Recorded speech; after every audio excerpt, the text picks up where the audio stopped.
Hello, and welcome back to the Comics Wellspring live drawing show, Spilled Ink, where we're spilling the ink and spilling the tea. And of course, I'm your host, Brandon Bloxdorf. I'm so hyped for tonight. It's kind of a Kickstarter mania night as well. We're be promoting a lot of cool stuff. We have some great guests. We have a very packed night tonight, and I'm hyped. There's always cool stuff that happens on packed nights like this evening, and so we have 2 hours of fun to go about and a new guest to talk to and introduce. So of course, there's my amazing, astonishing, wonderful, oversized paper using co-host Max Flowers. Hello, Max. Hello. Um, Dude, how about big? How big is that paper you're using? I think it's 11 by 14. It's also it's a sketchbook. Whoa, dude, that's huge. Yeah, this is a 500-page sketchbook. That is dope. Nice. All right. Well, that's gonna be fun to talk about.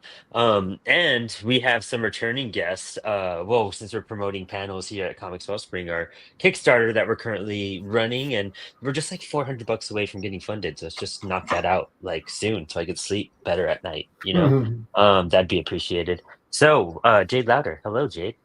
Hello. Our Thanks for having me returning, back. Super our excited to hang out in-house tonight. artist. You have a residency here, basically. Like you have, we booked you for a month, um, Yeah. for free, but we'll get you there eventually. Back to Kickstarter so we could pay Jade. That's really what's going towards. There you go. That's what our slogan will be for the last week. Let's get funded to pay Jade. And we have William Keops Ibanez, my dude, in New York. How are you, dude? I'm all right. How's it going, everybody? Doing great. Are you working on a new issue? Yeah. This is still issue 3 of Codex of the Jaguar. Nice. I can't wait to talk about that too then. That's super exciting. And we have a new guest here, which I'm so hyped for you guys to all talk to and meet, and where we talk about his current Kickstarter and all the cool things he does and to people he's partnered up with that we know all about. But Chris Sahloff, did I say your name right? Sahloff? I've never said your last name until right now, to be honest. Sahloff. Sahloff. Sahloff. Sahloff. It's better than That's cool. Schloff. So Sahloff. Dude, I'm so hyped that you're here and you're hanging out with us. yes, thank you. It's Thank you for been, having me. I think, I too long. We should have got you on like months ago. I'm so excited that you're promoting the Kickstarter. Crit is live right now. Let me just Yeah, share this with everyone real quick before we dive into it.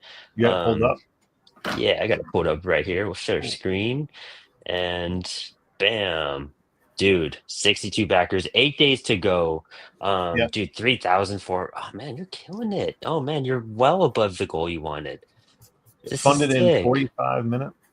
I don't know if you saw the new video I put up there yesterday. If you click the video I put on the top one, Oh, nice. I made a new launch trailer. Oh man, that's sick.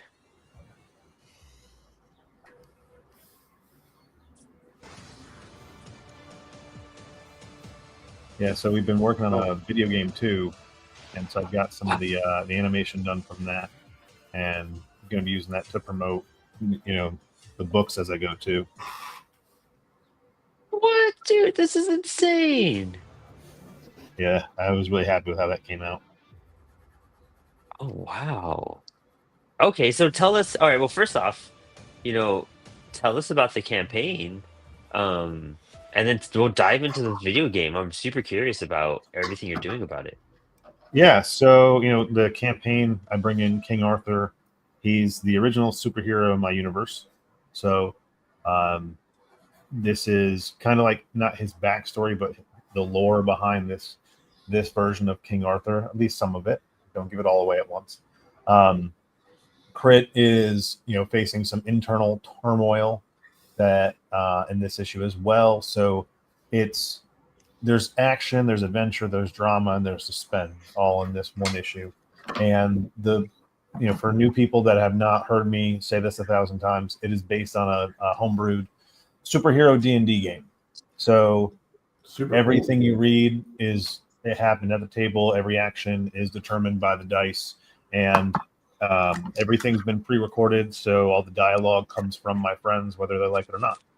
And we've been doing this 5 years now. So this is my 5-year anniversary of issue 1. We have the remastered issue 1 on there as well. And we we funded in 45 minutes.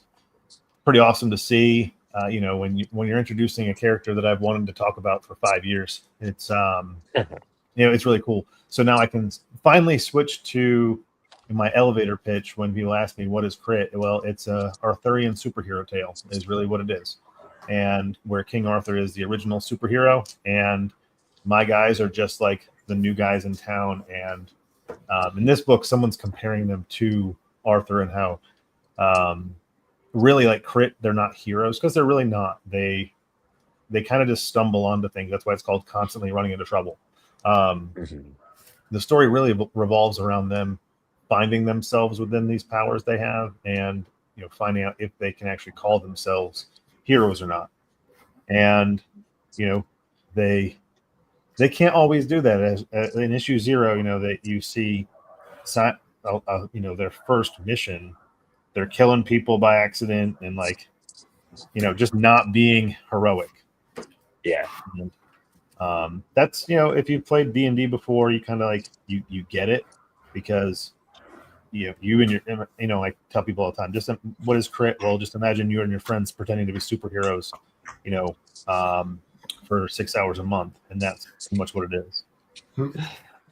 That's sick. And so you write and draw it, right? Yes. So I'm working on this panel right now, trying to just get on this character right here, Richter, which if you haven't read the book, this might be a little bit of a spoiler, but Richter's in this. He's all beat up and everything, and kind of giving them what's been going on with him. And I won't spoil too much of the story, but yeah, he got beat up real bad, and they're really confused because they thought he was dead, but he's not. Ooh. He's here, and he's looking pretty ragged. So I like drawing battle damage, and so I like he's all tore up in there. Oh, nice. Oh yeah, dude, that's sick. That's so exciting. It's crazy. I didn't grow up with a big D&D background, but I've grown to love it over the years and try to get involved with groups and play more and everything. And it's crazy what that could do for your storytelling. Do any of you guys play D&D or role playing games here at all? I definitely play role playing games, but I've done a little bit of D&D, but I've got some other ones that I play. So What do you play? Shadow Dark.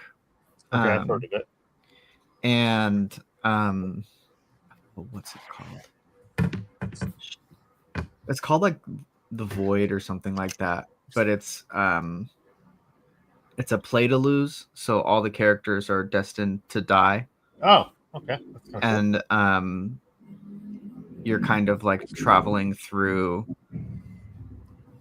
this void area of magic, and so as you go through, things get weirder and weirder, and characters start dying off. Interesting. I might need to look this up. That's sick. Yeah. We pivoted Kinda into reminds- Warhammer, and that's kind of similar, where really every character is going to die. It's the grim dark, It kind of reminds me of the game 10 Candles, if you've ever played it. It's a one-off, so you only really play it as one game, but there's a little bit of theater to it, because you play in the dark and you have 10 candles and you're telling this story, and every beat of the story, as things are happening, you blow out a candle, and the whole goal is that eventually your entire party will die, as a part of this dark apocalypse. Yeah. That's kind of a fun play style, knowing that kind of what's going to happen in the end already is kind of predetermined. Yeah, I've heard of 10 Candles. It's pretty fun. I have not, so I'll need to look that up as well. Yeah. Yeah, I should see if I can go grab fan. that game. Hold on.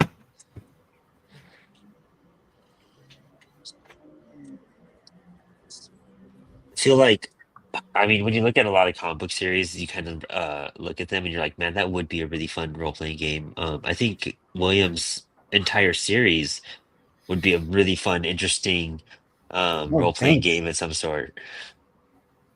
Yeah, and Yeah, you're it could working on be. what, issue 3, right? Yeah, I'm on issue 3. I've actually oh man, it's been years since I've played any RPGs, but my kids, they just got gifted like a Dungeons and Dragons starter kit, and a couple of weeks ago we actually spent a few hours just coming up with their characters and trying to figure that out. And they're asking me to be the dungeon master. But yeah, it's like when you don't play for so long, it's like I'm rusty, and I'm like, if we're gonna do this, like this is gonna take a couple of weekends, because I mean I don't think we could play it every day with our schedules. But they were pretty excited about it. So yeah, we got the starter kit, and it has like your basic like just introduction to like how to play and like what are the rules for the dungeon master and character creation. But just reading everything to kind of get up to speed, like especially with like an 11 and like a 9-year-old, it took a while, but like they had a good time just reading and like coming up with their characters. So it's like it's a bonding thing. It's a good thing to bond with over. That's awesome. I love that. Here's that game I was talking about. It's called The Zone, not The Void. Ooh. But it says it's a surreal play to lose horror RPG. And the book is based. Who publishes it? I don't know. I think it was just kickstarted. There's no publisher. It's by Raf DiMacchio. Oh, okay. I've heard the name before. So this is like a book of mutations, all sorts of stuff. These are like twists. So once you play the game, you can start doing alternate forms of the game. But it's really cool. They're all like these like shiny holographic tarot card looking things. Ooh. So you're supposed to play in the dark with like glow sticks.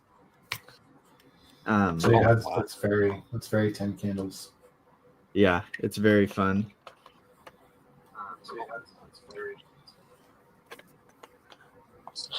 Nice. There you go. Hell yeah. Super dope. So I mean, Chris, you've done a few Kickstarters. How long have you been making comics overall now, for those who don't know? 5 years. So I taught myself how to draw 5 years ago and started doing crit ever since. Oh, dude, that's sick. I didn't realize you also taught yourself how to draw during that time too. Yeah, I picked up a pen, a tablet, and just started kind of drawing, my books, and didn't really look back, to be honest. I just started doing it, and this is year number 5. So pretty happy that I'm here now. Because a lot of people, they dip out. It's hard. It's not easy work making comic books. Mm-hmm. Yeah, it's so much more than just writing and drawing. You know what I mean? Like, yeah, the I've been fun aspect doing. we all dreamed of. So this is my 6th Kickstarter for crit, but I've done 6, 7, 8, 0, 3, and a trade. So I've done 9 total crowdfunders, and then I'm part of I think I'm at like 19 or 20 as far as like collaborations and stuff too. Wow. Damn, you've been active, super active. Busy, always busy. So what are your plans after this issue? What do you have cooking up? Because it sounds like I'm sure you have ideas already, if not something There's already in going to play. be 42 issues of crit. When everything's wow. said and done, there's going to be 42. So, yeah, whether you like it or not, it's happening. Yeah, it's going on. Exactly. Yeah. Dude, do you have it all mapped out in that instance? Yes, everything's pre-recorded, saved in a drive, saved on a phone, and saved on an iPad, so I can't lose it. Oh, wow. So you basically just took all the games you guys did for a while, and you just transcribed them and kind of organized what was happening in it and utilized the characters at that point? Yes. It was not easy. I would record the games, and then afterward I would go in. I have like a running notes section, so I just have like a short blurb of what happened, like kind of key elements in that one. That way, when I'm planning, I don't have to go and re-listen to everything. I can just go to my notes and say, "Oh, okay, so that's what happens in this book." I'm I do like to work 2 books in advance. So like the book I'm working on needs to set up the next book, and make sure the flow is there. So I will put some stuff into every issue that leads into the next one. So, I need that flow to be correct. Nice, dude. That's cool. That's a lot of fun.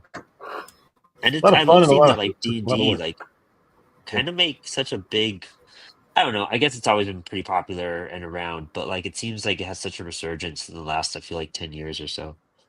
Well, COVID itself, I actually worked in board game distribution, war game stuff for a long time.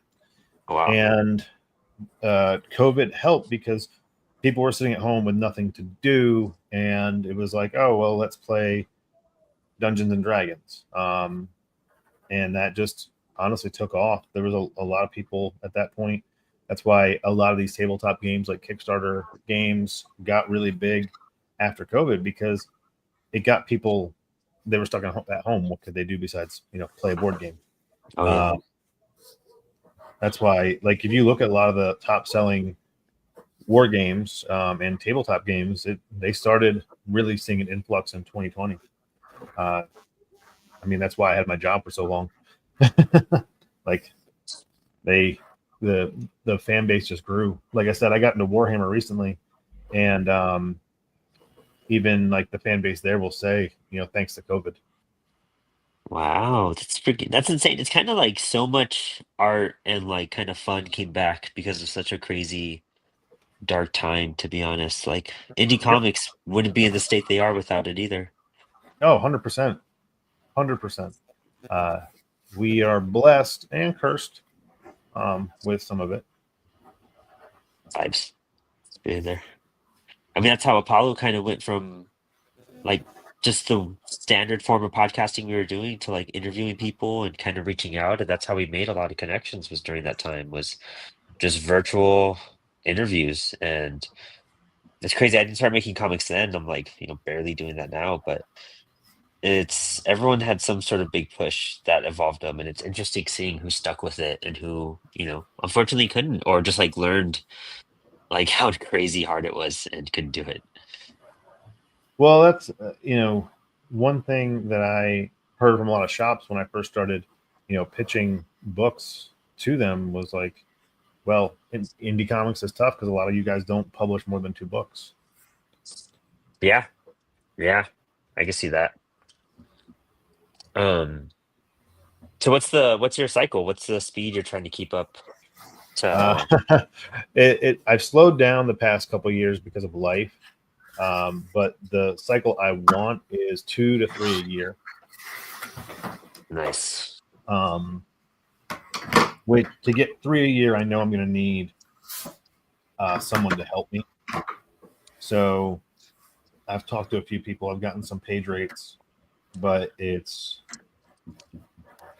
not cheap. So I need these Kickstarters to kick in a little bit more. I need to build the brand a bit so we can get to that point where I have at least enough starting capital to pay an artist. And then, because I do have an like I know a lot of people that do know we fund, so the fear of not funding isn't there. And I've got a couple guys that are like, hey, if you at least get enough to get it kicked off, then I can recoup the rest of it from the Kickstarter, because the only one I never funded was the one I did when I didn't even know anything about comics, nothing. I didn't have an Instagram, it's just, I put up a Kickstarter because somebody literally told me put up a Kickstarter and people will just throw money at it. Which wasn't the case, like that's not really it. You do have to promote it. There's a lot of work behind it. It's not, like people call it you Kickstarter a book, and I've heard you're not a real professional if you kickstart, but I mean it's Now also all the professionals are Kickstarting, so I wouldn't right. know. They say that, then you see books like from all the big publishers on there, and it's like, well, if they can do it, and it's professional, So I think the idea of Kickstarter has also changed in the last few years too. So yeah, that's for sure. people. I mean, it might as well just be an indie comic publisher at this point because they have so many books, and without Kickstarter, those books wouldn't even exist. Yeah, no, 100%, dude. I mean, that's how we got started with Apollo was the punk anthology, and that Kickstarter did so good. That's how I was like, you know what, if I did this with one book, I bet I could continue doing this. And it gave me the confidence to be like, we're a publishing imprint. And now we're here. And it's insane. It's really cool. And I love seeing people succeed like that. I think that's been the most exciting part is having literally everybody in this room has done some sort of crowdfunding and getting stuff together. Because you've crowdfunded, right, William? I feel like you have. I'm not too sure. No, I can't say I've ever used any of them. Oh, But wow. I started out doing mini comics, so for me it was kind of just like, I have $50. How many mini comics can I print out at Staples, and then just going to stores and seeing if they wanted them on consignment, and like kind of how they used to do it in like the late 90s, like during the 90s, like indie comics scene. A lot of people from that area, like that era, are probably not around anymore, but I just kept doing it, and then just kind of practicing my craft for the small size, and then just from there I learned about printing and pre-press production, and like printing rates. It's like a trial by like fire too. It's like Oh, yeah. sometimes like I wouldn't even break even, and I'm like, am I doing this right? But yeah, like I know at some point I'm probably gonna have to get on Kickstarter or do some sort of crowdfunding, because it's definitely, with everything going on with the distributions right now, like I think if you're an indie publisher, like that's your only option at this point. And it's just the changing of the economy, and it's just having to adapt, and there's like a lot of good work coming out from that space. And if it wasn't for crowdfunding or Kickstarter or any of these like platforms, like a lot of good work would not be seen. And like I buy stuff, like I go to shows, and like people have their like crowdfunded book, and like it's amazing stuff, So yeah, definitely. I think it's just you got to adapt to the technology and the changing economies. Yeah, honestly, it's crazy. Yeah, and you are a really great supporter of indie creators. Like, I feel like you've always picked up a book whenever you've seen a table and whatnot, which is always rad. And I think it's just finding out what works best for you and your system, and like, I guess your goals too. To me, it's shocking whenever people don't crowdfund their books, but man, what a beautiful life too. Like I. Not having a crowdfund would be amazing. Yeah, honestly, it's so. But I mean, it's so many perks and benefits behind it, but also so many perks and benefits without it. Like, I think every indie creator was going to have to experience it at least once, but should. I think it's really Yeah. good to figure it out. You'll never know what new audiences and everything. I mean, especially with the rate we put out books and work, like you can't do everything at once. So like not experiencing No. Kickstarter right away is not a bad thing. I mean, my print runs are usually small because I live in a small apartment, man, and like I do not have the space to like Yeah. crowdfund like a print run of like 1,000 or 2,000 books. I know, like you hear Oh people yeah. are like, no, man, we got like a 10,000 like successful crowdfunder, and it's like, man, like I can't even picture how to do logistics for delivering all that stuff from my tiny apartment, Dude, But I like, yeah, I'm like, dude, should I just go for it? Just like totally like commit myself 100% and see how that works out. I think like I'm just afraid to take the plunge, I'm doing baby steps, like, print run of like 100, and then take them to me, like with me to a show, and then just kind of taking it from there. But yeah, um people post their pictures up, and it's like, here's how many orders I got to fulfill, and it's like, what? That's dude, yeah, awesome. I don't even I know how to do a successful Kickstarter for sure. The CWS one that I'm running right now is my biggest like goal I've ever given myself, and that's why I'm probably stressed too. But I know how to like set up a page and get it prepped and like almost pretty much almost every project except for one of ours, and I kind of understand why now, has gotten like projects we love. So I feel like I know a little bit of the formula there, and like Share it. I, it's so much of it is just on page presentation and clarity, and I think because we have like 3 or 4 people like always giving feedback on the pages we create, we're able to work through some of those kinks. And that's what I've been doing with creators a lot too, like on calls lately, is like we'll meet up and like I'll answer Kickstarter advice. I will kind of like give some feedback on their page and be a collaborator for a little bit and help them kind of organize it. And I'm realizing I'm pretty good. I have the team to like get all the icons down and help people out with it. So I'm even wondering if I should like continue doing that to help creators just continue to be successful, especially like people like you, William. Like, I know you have a great book, you have a great product.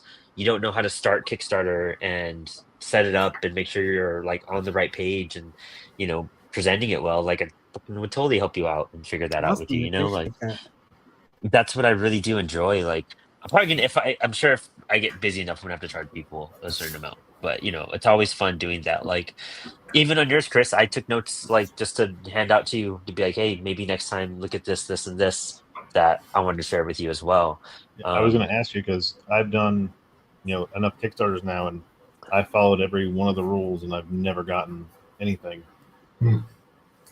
Yeah, it's really weird. It's and also I'm learning it depends on who's looking at the page too. Like at that time, it seems like. But there's all sorts of factors from how things are listed, what's being used on the page, graphics. Like it's weird. It's a weird little like you got to go through a loop and work on it for like a month. It's kind of like when you edit your script, you're like, man, this is way more work than I imagined, but I guess this is needed. Like, Yeah. But I mean, even with ours with CWS, like I'm trying to utilize our community and our network, but it's different from Apollo, so I'm not really sure. Like, and it's a different type of product. It's not a comic, Right. That's so been the thing that I find the most kind of tricky about doing this one.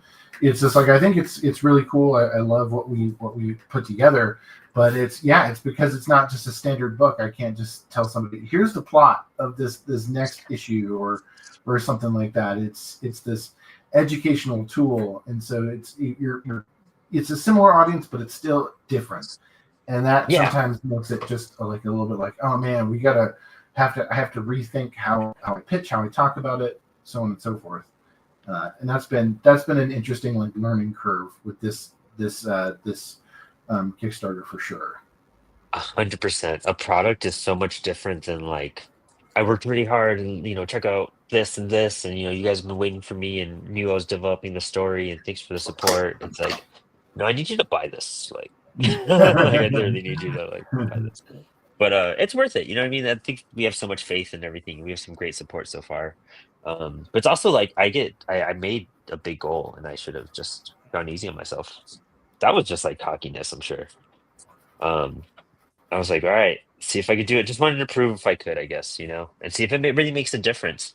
Because when you make a big goal, to me personally, it doesn't make a difference. I feel like what we'd be making and what we'd be hitting, we'd hit no matter what. And if we make a goal 1,000 or 1,100, 1,500, 2,000, like those are pretty reasonable. And I feel like we could hit those marks. But at a certain point, you're just like, well, we would have probably hit these goals because we're hustling just as hard as if we had a big goal or a small goal. So I guess intention there is different as well. But let me jump on the chat really, really quick. Corey Tunage has said, hello, how's everyone doing? Corey, how you doing, my dude? Thanks for hopping in. Horrible Smile is saying sweet while you're talking about your story, Chris. So super hyped about that. Nice. We got the Dan's Dan up Price. Yeah, what up, y'all? Our boy Dan. Art of Victor Medina. Evening, everyone. Hello, hello. Wimbreen. Hey, I dropped a comment on your Instagram live saying I just want to say hi. Probably won't hang out for long. Good luck with your project. Thank you so much. I'm just doing this Instagram live thing, and so having to switch tabs, I always forget to check the comments there. But I'm glad you're checking that out on Insta too. We just started putting it up while we stream, but people could still come back to YouTube for the full video. But yeah, we That's have a pretty beautiful. good amount of people in the house tonight. So thank you guys all for tuning in and hanging out with us. I love seeing the numbers go up all the time. We're doing our first one for Homebird tonight with Ooh. Facebook, YouTube, and Instagram all at the same time. So, What are you guys using to stream, if you don't mind me asking? what is that? Not StreamYard. The other one. Hold on. I've got it queued up because I've got to get in and I've got to host it later. Nice. So, Riverside. Oh, I was just on a podcast last night and they were using Riverside. It's a pretty interesting platform. I gotta look more into it. Yeah. Especially because StreamYard's so expensive now. So Well, this one, it'll allow me. Yeah, I'm going to sign up for the free, trial for tonight. But let me find. I have 1,000 tabs. vibes, dude. Like when I was playing with it last night, because we have to do it today, So of course, I logged in, late last night. Was like, okay, let me figure this thing out. And you can stream, like I said, you can stream to multiple platforms with no issue. But I don't know if it requires me to pay for it. But I won't know until I log in with everybody. So Oh, nice. getting it to StreamYard has a native Instagram ability, where this one you kind of have to go live on Instagram, get the code, put it into the program. So it's a little bit more complex, but I don't have to pay for it. So, Nice. Free trials, 14 days. And I think, let me look at the plans they have. So the unlock more features. I don't want to hit that button. They have a plan section up there somewhere. I was looking at it before and it was pretty good. Let's see. Manage account. There we go. Dude, if there's a referral code, well, maybe work something out with that. StreamYard's about to renew, so I'm trying to switch that over. So you can do it. It's $30 a month for the Pro. How much was StreamYard? Dude, StreamYard right now is for the year, it's it turned to $400. It's insane. It's because they upgraded all the quality features and the streaming capabilities and all this, and you're like, oh well, that's cool. I appreciate that, but I don't know if I want to pay double what we were paying a year ago. Right. Especially if we're not going to use it all. Yeah, and so we made a Twitch channel. We're streaming on Twitch. I need to promote that more. And Instagram and stuff like that. But I use it for the reusable studios. So all my meetings I kind of use StreamYard for. So that's kind of cool. But because we're not doing the same kind of content as we were before, I don't know if it's as viable for us at this point. We're not doing as many inspired inks or spotlights, and I usually just use it for live stuff now. Yeah, I mean, the $400 a year is quite a bit, Yeah, for sure. Real quick, Rod Van Blake said, only done 2 Kickstarter campaigns, both successful, but I lowered the second campaign just to take the pressure off. Dude, it's a smart move, to be honest. It's the best thing you could do. You really want to just make it simpler and easier. And the more we've done Kickstarters, almost the less money we've made, but we've had more success at the same time faster. It's weird. It's been interesting to see what books we've put out that get funded quickly or do better than we imagined. Our anthologies always do really well, but single issues do a lot different than an anthology. Do you feel that same way, Chris? You've done so many. Do you feel your numbers have fluctuated over this time? I was actually talking to Drew about this the other day, and we're wondering, if the longer runs don't do as well. But that's hit or miss, because there's some people out there that have 10 and 12 books and they're doing fine. Yeah. So I don't know the right answer, but it also boils down to you as the creator, what do you want to do, I guess. And like I said, I'd kind of teetered on this idea of doing 1 through 6 or 1 through 5 as chapter 1, and then starting over with a new number one, and then I kind of feel like Marvel every week putting out a new number one. You know? Yeah. Mm-hmm. Do you guys know the print run you're gonna like? I guess before you start your Kickstarter, do you guys have an idea of the print run you want to do for your book, or is that determined by how many people contribute? I mean, I think that I usually, and I speak probably for Brandon a little bit too, is I think we always have like a ballpark of what we can expect normally. And then if it has to go up, it's just like, oh, that's great. And then if it stays the same, we're like, oh, well, there you go. You know? So I think that I have an idea of roughly where it's going to be. And so that's usually why we place the number that we do. But I don't know. It's. I mean, I would imagine for bigger publishers and stuff like that, that it might be almost impossible to tell. Yeah, I think Yeah. one of the biggest things, if you're crowdfunding, right? Mhm. I think you should sit down and do all of the like hypothetical math first, because you'll quickly realize like, oh, you know, like comparable products are making 3K on Kickstarter, right? Or 5K or whatever it is, right? And then you break down and say like, oh, they have this many orders they need to fulfill. What does it cost to ship those, all the packaging supplies, all the extra stuff you're making? What do I need to pay my artists? All of this stuff, right? And then you're going to be left with like a chunk of change, and it's like, okay, that's going to printing, and then you see how many books you can like afford with that.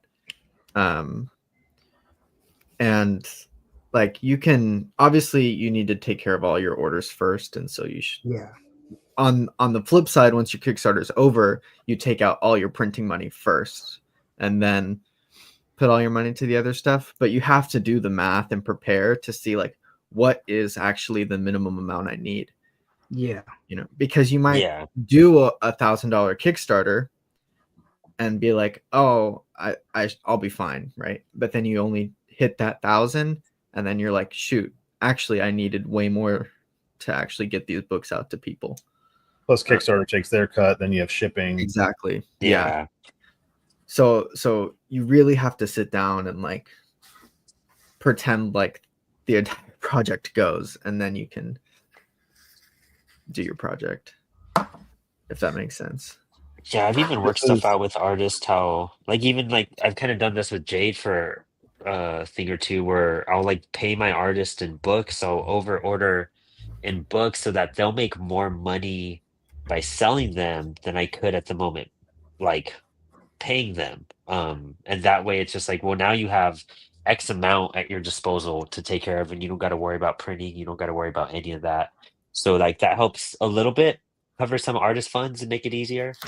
But also we always over order for cons as well. So I honestly, any order I do, it's like 150 books I try to aim for, 150 to 200 per title. Because then again, space too, you know, like that's what you were saying, that's a really hard thing. Rod Van Blake says restream is $19.99 a month to stream to multiple channels, but the charge for extra for automated clips. Oh, that's cool, dude. I gotta check that out. You guys should all look into Rod Van Blake too. He's an awesome dude. He's also the tallest guy you will ever meet, and it's like the coolest thing in the world. Yeah. Awesome creator. I've seen him at a few cons. Really nice guy. I think it's his wife that hangs out and tables with him. Sweetest woman in the world. So sweet. But yeah. And if you ever need something off the top shelf, he's your guy. He's your guy. I Yeah, need a help with Kickstarter. that. I'm short. Really? I thought you were like a 6-foot dude. And I've met you before. I don't remember you being like. Oh wow, thank you. No, I'm like 5'6" on a good day, I guess. There you go. But I'll take it. You know, if you want to give me those extra inches, that's cool. Yeah. I guess you're wearing your Kiss platform shoes that day. That's exactly what it was. When I was in Baltimore with you, I was wearing my Kiss platforms. Dang it! Yeah, dude, that's crazy. It's so insane that I got Crit Chapter 1 you were just one of the first creators I had met at that show. Here's actually my copy that I have. But like it was crazy. Like it's kind of funny that I met you at that show with Dan Price because you were tabling next to him, and it's like what, you know, 3 years later, and now I'm just like, holy crap! Now I'm like talking to you more. Once I started seeing Homebrew pop up more, I was like, I know that name. I've seen that somewhere. Yep, that guy. Yeah, Baltimore was at this point. It's crazy that was years ago, like because that was multiple years, Yeah. which is nuts to me. Do you guys have any events or anything coming up that you guys are all hyped for? I just did IshCon, which was a comment or a toy con, and I got to say, toy cons are where it's at. I'm signing up for a few more because I did really, really well, and the like the crowd there is just much different than the normal comic crowd. Like they spend money. They're all adults and they're there to spend money. And people are walking up, and I have 8 issues of Crit. I have a trade paperback. I have foil covers. I have a metal cover. I have the stuffed cat, the action figure, and then I have Bigfoot Knows Karate, Celestial Knight, Caspian Porter, all those on my table. And they're like, I just want it all. And when you say at a normal con, like I'm even at Heroes Con, I do like some big cons, and you say $150, $200 to somebody, and at a normal Comic Con, that's a hit. But at these toy cons, they were like, okay, and they just moved right along. People were bringing boxes every day and buying like $40 and $60 toys, 10 at a time. It was nuts. Like I did not know what to expect, and I walked out of there going, I'm doing more of these. Yep. Dude, straight up, my entire thing this year, like I'm not doing Comic Cons. Like I don't know if Comic Cons are worth it, to be honest. And I'm gonna try to maybe hopefully prove, and if I have some success with these 2 things I'm doing, these that are outside comic conventions, I'm hoping for the best because there's less competition there. And it's, we always say it's not competition and shit, but when you're at a con, like you are every dollar you're kind of fighting for people's wallets because nobody takes indie books into consideration when they go to conventions. Yeah, I wouldn't. I mean, I'll use that. It's not that it's not competition, but it's also, you're fighting for every dollar that you make. You know what I mean? Yeah. And it's not necessarily that you want to compete with the person in front of you, but you want to you want to be the first one they see because they're more likely to spend that money with you. Mm-hmm. Yeah, and I mean, yeah, you're totally right. Especially indie comics, it is tough. I think that there is a crowd that goes to conventions for indie comics, but I think that they go to specific conventions, and it's not just blanket. Any convention is going to be good for an indie comic person. I think that like there are some that are really, really helpful, and then there are some that are like, yeah, this is maybe a status thing. This is maybe just like some more visibility kind of thing. And then there are some that are just incredible for networking. So I don't know. I think maybe just been doing a lot of shows recently and talking a lot about conventions, and everybody's got a different opinion about like what success means. I mean, obviously you want your table back, you want to make a little bit of money and stuff like that, but I don't know, like the whole idea of meeting more folks. I mean, it maybe doesn't mean as much for everybody who's out East Coast or populous cities. I'm in the middle of Montana. There's no comics community here. It doesn't exist. So I got to travel. And so if I go to a convention, it is a net positive for me, even if I'm in the hole monetarily, because I am craving that community at a certain point. What do you think, like, I guess the more mainstream Comic Cons go wrong? Why? It's a good question. Why? Because they focus on cosplay, they focus on the big names, and like the focus really isn't on comics anymore. It's on the extras and the pop culture around comics. Comics, So- Yeah, the Sure. pop culture cons more than anything. right? Yeah. So where do you think the the goal indie comics audience is going then, or do you Zine think they're Fest going is- anywhere? Zine festivals, I would say. Yeah. Like the small press shows, SPX, Yeah. Mocha, Mice. I I'm think gonna you're. try I to mean, do a Small Press Expo (SPX) in Seattle this year, and see how that goes. Applications haven't gone live yet, so I'm kind of like waiting to see if I can get into it. But I really want to try to do some more small press stuff because I think that Man. that's really what I'm seeing. yeah, and like it's kind of a leading question that I'm asking because I agree with you and already know this, right? But I guess the more curious part of me is like, will Comic Cons ever kind of go back, right? Oh, Or transform, right? Like they'll no longer be I comic think that conventions. Comic Cons. You know what I mean? Like Yeah. they'll just be called something else. I think that's just like a common name for it, like a staple, and people recognize Mhm. it by that at that point. Like a generic, that's like calling, when people call graphic novels and comics, it's almost interchangeable for like a Comic Con and a convention. Like they're two different things in a sense, but it's almost the same. Yeah. And I think there's conventions that are slowly making things that are indie like focus and like IC3, it's a really good example. I mean, tables are $50, um, or 75 or something like that, I forgot. But like it's not a lot. You're gonna make that, but it's not gonna break your bank. And when you look at, I mean, SPX really upsets me because the big one here in Bethesda outside of DC, that's $400 for a whole table. Like I don't know how that's indie Oh, that's friendly fair. Well, I at guess I all. didn't mean SPX. I meant Oh, well, it's called there's It's the called Short Run is the one Yeah, that's Short in Run Seattle. Seattle. Short Run. Yeah. Yeah, my bad. Yeah. I guess I was just looking at something that was SPX, and so I got it on the brain. But No, yeah, but it's like still a small press expo. Like you figure that's going to be feasible for small press, but like it's really, I don't feel like, dude, if I made, it's possible to make that money, but you have to hustle and it's such a battle. And when you You think about hustle. food Yeah, and all that, I do not leave my table every time I'm there, and I'm very grateful that my boys are always with me.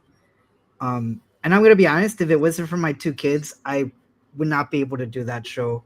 Um, I've been very lucky that I've broken even every year I've gone, but nice. to your point, like you cannot leave your table if you want to break even, because Yeah. like to what you said, it's like $400 for like a full table, and yeah, if you miss one sale, that can Or- make the difference between whether you break even or not.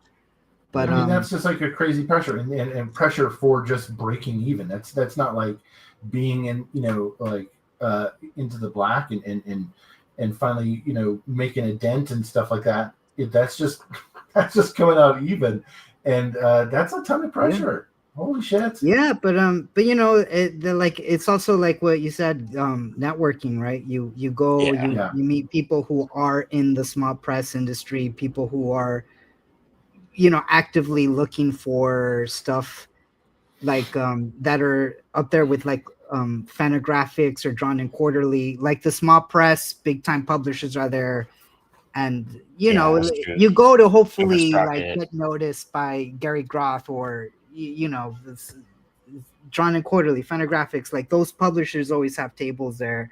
And so Yeah. it's kind of like an opportunity that like you invest in with the hopes that maybe they pick up your mini comic and you get a write-up in the Comics Journal or something. I But do think though that like if you're going for like mainstream comics or anything like that, like you're trying to work for Marvel or DC, like the Marvel and DC editors are not going to Comic Cons. I don't even know if they're going to Zine Fests. oh well, Like, yeah, no, that's a whole different thing. But I remember the first New York Comic Con, they had portfolio reviews. This was like right. 2005 or 2006, and yeah, apparently they don't do that anymore, right? Marvel and DC, they Yeah. don't have Well, like they do portfolio reviews, but you're not meeting with like an editor, is my oh understanding. man. So I don't know who you're meeting with, but those Just like the front desk person at their office, Yeah. just like Yeah. it looks good to me. Yeah, I don't even That's the way it know. was at BCIS when I was like, oh, the Blix people are here. I should go hit them up because we're trying to get Blue Line in their shop and just to network a bit. And they're just like, oh, we were just the volunteers for the show that are here Yep. and we do this. And I'm like, oh, so you can't give me anything I need really then. Like, You are of no use to me. I mean, that's why I respect like the McFarlane offices because Thomas Healy is the coolest dude, man. He will look at your portfolio, he'll give you feedback, he'll connect with you, he'll like exchange info, like he'll go to cons looking for artists, and that's what they've been doing. And I really respect that. He's out there as the editor in chief, talking to the creatives and trying to find talent. And I just it's hard to now it's a who do you know game. Even for I'd even say for Mad Cave and such, it's a bit hard to get into them. You have to be acquainted somehow. And that's just a luck. It's just a matter of luck, There's what matters more, talent and a great story and a great comic or luck. So what they're looking for at the time too, Yeah. True. Yeah, if you're making, just speaking of IP or whatnot, if you're making a say a horror book or a sci-fi book, and they already put out that quarter or that year, like, oh, we've already got 2 or 3, books in the can. They're, like, oh shit, well, you made the wrong genre, Yep. and that can work against you. So that goes back to just luck. You make the right book at the right time, or you've got the right style they're looking for this book at the right time in which they're looking for it. And it's super tricky. Well, and like that's kind of why I think like all these like huge mainstream artists and even the not so huge artists are just being like, screw it, I'm gonna go do my own thing. I'm gonna sell it direct to my audience. Like I'm gonna make what I want when I want to, instead of trying to go through the rat race of like traditional publishing. Yeah, It's and then literally you why see Apollo's them, Apollo. Yeah. and then you see them, like maybe just like a month later, it's like after they do that passion project, then it's just like, oh, actually Marvel picked them up. Yep. Yes. And it's like more like credence to that idea of like, yeah, just make the thing that you're actually passionate about. Don't make the thing that you think is going to sell, and and that ultimately is going to be the thing that is more memorable, anyways. And you're going to be more fulfilled by making. I agree.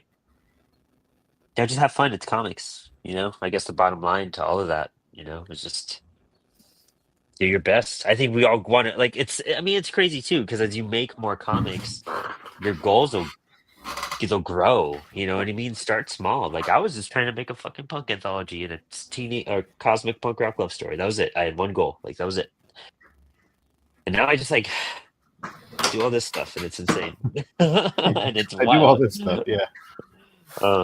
But it's so worth it. And our goals have changed. Like we just brought on editors to the team, and I was like, I never thought that was going to be a concern, and we have, it's crazy. So just keep on doing what you're doing, and people will catch on and love it. Like, but a lot of it is luck. Like my CWS gig, I consider that right place, right time. I was at the right convention, talking to Dan Hills at the right moment, and it just all worked out. I was available for him, and all that, so it kind of all varies. Well, yeah, like you said, it is a lot of right place, right time kind of thing. This industry is not easy. No, man. No. A lot of tears, man. Holy moly. Like even being like in the industry, like there's so much to navigate, and there's so much that you're just like, why can't I just do this? Like, and you're just like, oh, okay, I can't. I guess this is still a job. Like, I still have bosses. What? This is comics. I just want to do this cool thing. Yeah, it's rough sometimes. It's hard, but it's like, well, it's what we all ask for in some sort of sense. I mean, yeah, you're right. Like in some, you don't get into comics because it's easy. You just don't. And if you do, then you're in the wrong game. Just being real and not being negative, but it's just not. It's not meant to be an easy gig. If so, everybody would do it. Just for some people, like you said, right place, right time. Some people who and there's the occasional you just get the right eyes on your book. I've talked to you a little bit. I come from the music industry, and in the music industry, it's the exact same thing. It's you might have an awesome song, an awesome band. You might pour your blood, sweat, and tears into it, but if you're not in front of the right people, it's going nowhere. Yeah. Yeah. Honestly. It's not like a carpe diem thing where you can kind of just make your own destiny. Now, luckily with indie comics, you can kind of control some of it, but still, I think all of us would attest to the fact that that's not just the case. You still gotta. There still has to be that break at some point. It's also like one of the only professions where you're like not. You don't just like get a degree in it and you go get a job and you go like, all right, I'm set. Like I just go do this and then I'm gonna do this. It's like no, like we're always learning, we're always having to work more. Like even if you're a full-time artist, you're working more than like the average full-time worker, like Yeah. all of it's so much more of a sacrifice than anything else. And we've all had, I think, arrange our lives in certain ways to ensure we can do this continuously. I feel, like I wanted to continue to draw, so I set up a drawing table in the living room so I could still hang out with my girlfriend and watch TV, but work on projects. Like you have to be with people that are understanding that, like, hey, I got to do this. Like, Right. like, and I'm sorry if you don't like it. Yeah, it's been a challenging thing over the years. When my wife and I first moved in with each other, I had I had a studio on campus because I was a student, and so I would just spend overnights on campus working and stuff, and that was really hard. And then after graduating, I had an in-home studio, and then an out-of-the-home studio again, and so I was constantly not working from home, and only in the last 6-7 years, I've had an at-home studio again, and it's really changed things because I can just pop in. I'm good. This is my 15th year. What? 15 years. Yeah, I got married really young. I got married when I was 21. Whoa. I am so hyped I didn't marry the girl I was dating at 21. Good job, Jade. But yeah, so anyways, my point being is it's just my relationship has changed over the years, and my relationship to making art has changed over the years of just having to be okay, well, I can't do this in the way that I was thinking I was going to do it and have this out of the home studio. I need to have an in-home studio so that I can still cook dinner, then pop back into the studio for 20-30 minutes, and then go watch a movie, and then before bed come back into the studio for an hour, or whatever. Yeah, I get that. It makes sense. That's the cool part. That's why I love having a little home studio room. I think I don't know, it's really awesome to have a little space to call your own. And I think being a musician my whole life, I'm used to that too. I need a little corner in my room to set up my bass cab and all my stuff to be accessible and whatnot. Oh yeah. Everyone needs a cave, whatever orientation you are, you need some sort of cave to hang out in and just set up your stuff. What is going on there, cats? I just heard kissing back and forth 4 times. Jala, stop being a dick. That's their job, though. They're cats.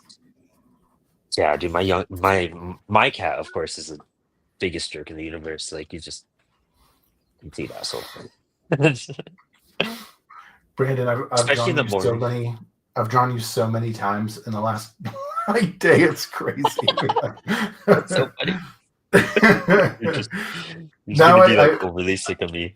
I feel like it can draw you without having to look at a photo of you, which is like the concerning part. It's just like, son of a bitch.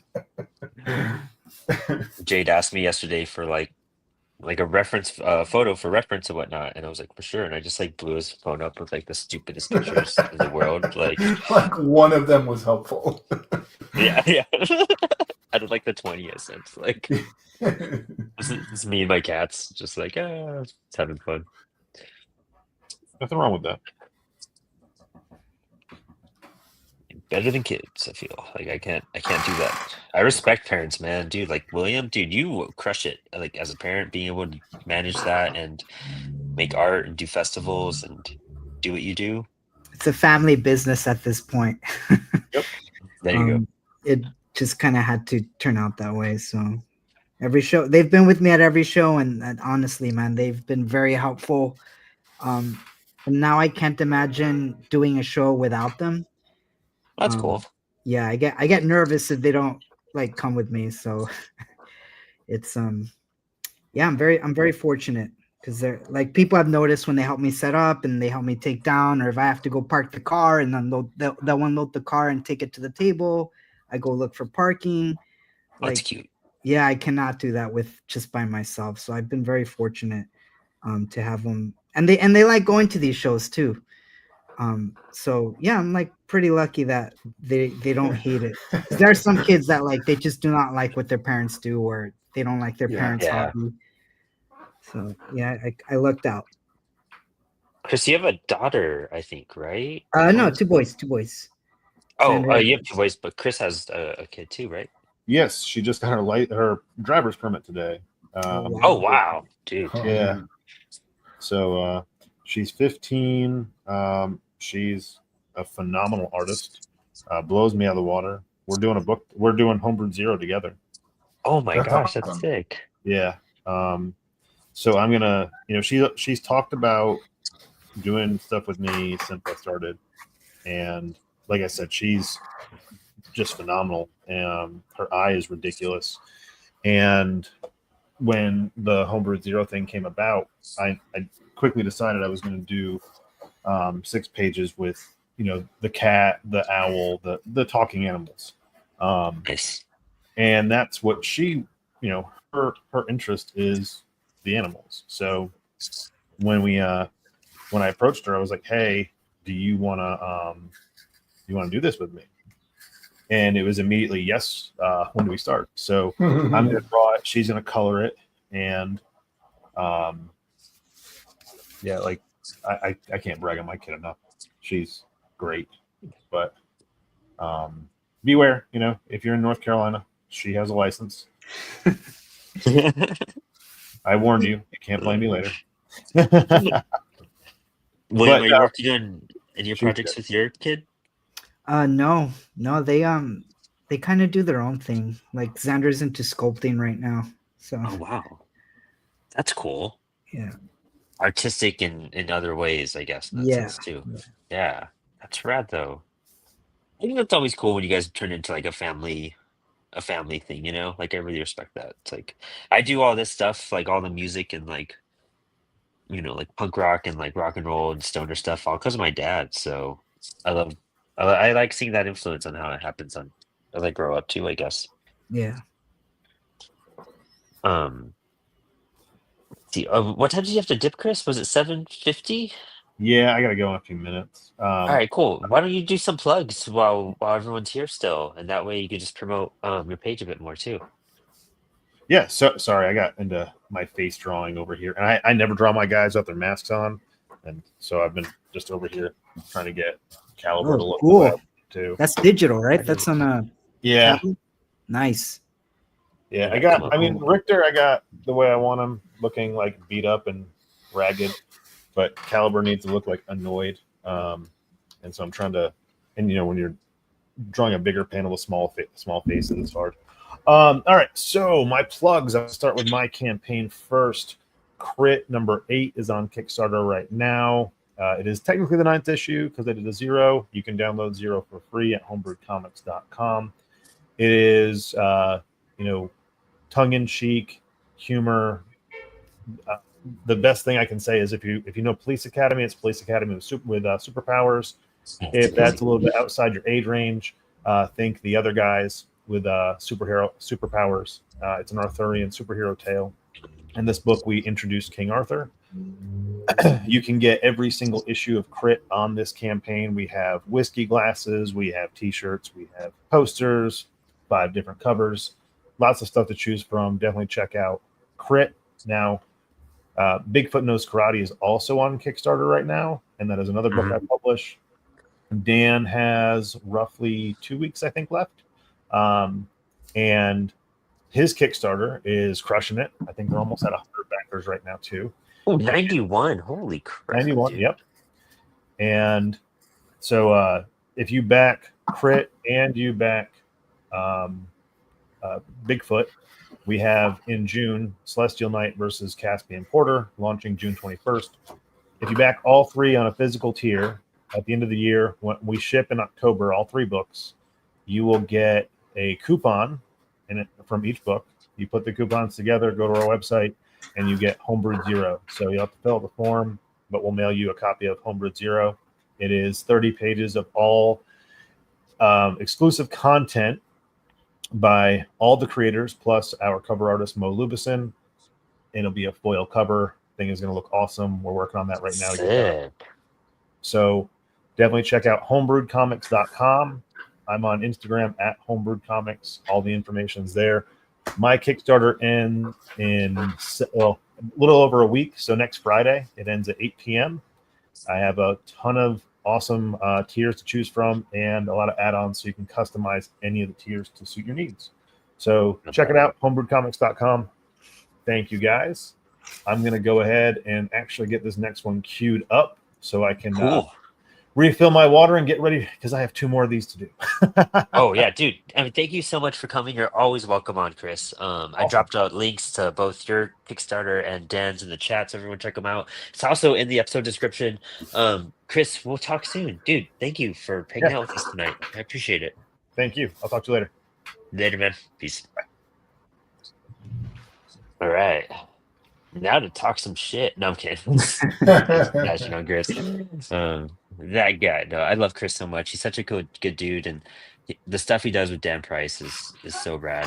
And Dan's just a great supporter of the community, man. Like, Totally. Yeah. I best love marketing book ever, man. Dan to pieces. He's the legitimately one of the nicest guys in just guys in general, but guys in comics for sure.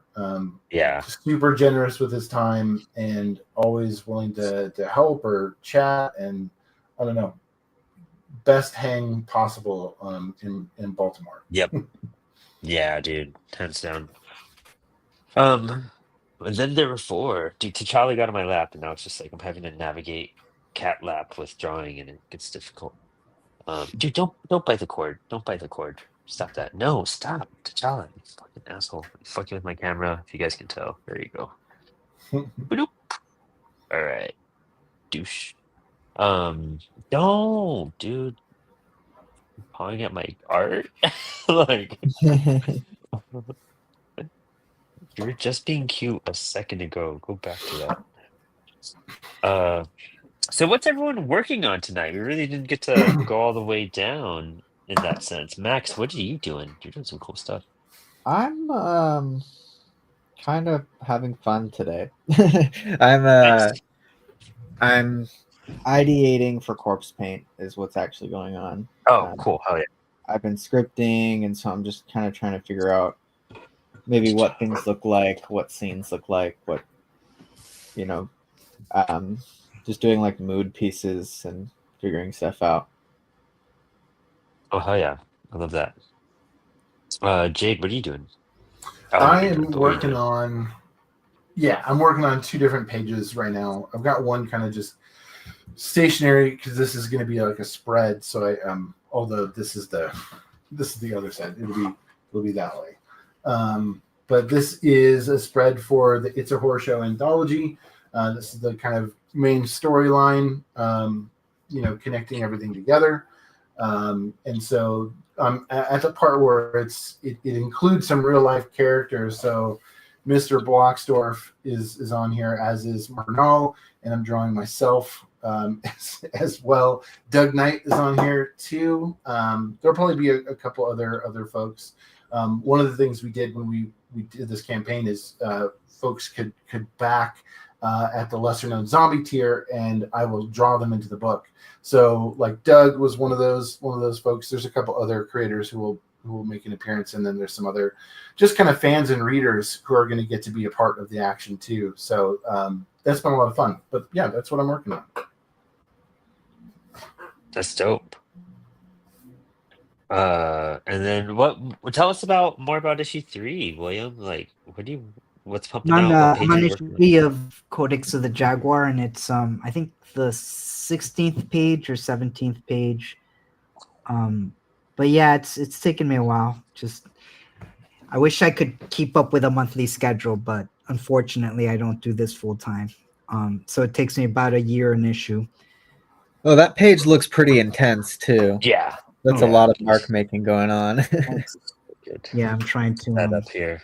I'm trying not to skip on the detail, even though it's the 3rd issue, because you do see people who start out strong, and then by the 4th issue you see the art style start changing.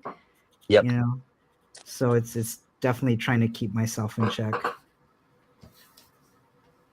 But yeah, dude, you gotta figure out where you're going. Thanks, T'Challa. There you go. Sweet. Got him off my lap.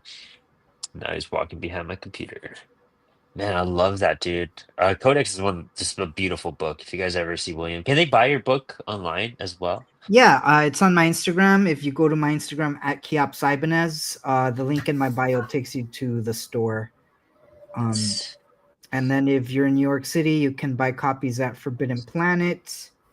And if you're in Chicago Comix. And there's a couple of other stores, but I haven't had reorders in a while, so I'm sure. I think those are the only 2 current stores that are stocking them. But yeah, at Ibanez, and then just click the link on the bio. Sick. Dude, I love that, dude. I know Forbidden Planet. It's not that it's easy to get in there, but if you go and talk to them, you can get your book in there. Yeah. They have a really good indie section. That's really huge and just amazing stuff. Like, you have mini comics, they have zines. Yeah, if you're in town, if you guys ever stop by New York City, like, just stop by the shop and ask to talk to whoever's in charge of the indie section. And yeah, it's worth checking out. They carry just about everything. Yeah. It's a legendary shop too. Like, that's what I love about it. Like, that shop has some history. And they actually display the stuff. Like, they put it up on display so customers can, see it and everything. That's cool. Yeah, they don't have an indie section that's just like a cabinet by the restroom. Yeah. I remember one of the first shops I tried to do consignment at. I'm not gonna name it. This is like years ago. I brought in my mini comics, and they're like, "Well, we do consignment. Come back in a week."